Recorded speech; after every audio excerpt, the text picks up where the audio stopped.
За юуны өмнө нийт тээвэрчтэй Монгол улсад автотээврийн салбар үүсч өгцөний 100 жилийн ойн баярын мэндийг хүргэе.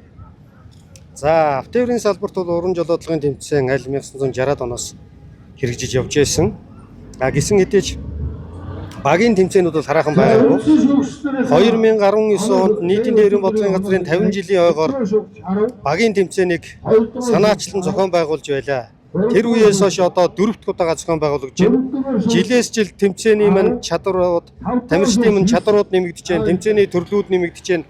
Мөн оролцогчид болон одоо тэмцээнд оролцогчдын чанар чансаа нэлээд нэмэгдсэн ийм тэмцээн болж байна. Үүнд давхар бүр нийслэлийн засаг даргаас бүр онцгойлон анхаарч өөрийн нэрэмжит болгож бүр засаг даргын тамгын газрын даргаар өдрөмжлөмж батлуулан хэрэгжүүлж байгаагаар илүү онцлог болж байна.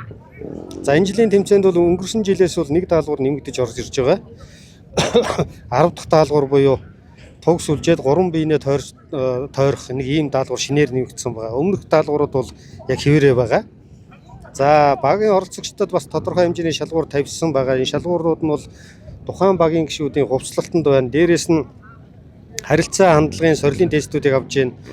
За мөн зам тээврийн осол зөрчил гаргаж ирсэн. Мөн нийтийн тээврийн үйлчилгээнд ажиллахдаа ашиглалтын зөрчил гаргаж ирсэнүүд дээр нь бол одоо оноо хасч оруулж байна. Тэгэнгүүснээрээ дараагийн тэмцээнүүдэд одоо ямар нэгэн осол аваар гаргаж байгаагүй, ашиглалтын зөрчил гаргаж байгаагүй, зам тээврийн осол зөрчил гаргаж байгаагүй ийм жолооч нараа оролцуулж явах. Цаашлаад нийтийн тээврийн үйлчилгээнд ажиллах жолооч нар нь ийм чадвартай, боловсон, ямар нэгэн осол зөрчилгүй жолооч нар ажиллуулах гэсэн ийм зорилготой ажиллаж байгаагаа энэ удаагийн тэмцээний онцлог оршиж байна.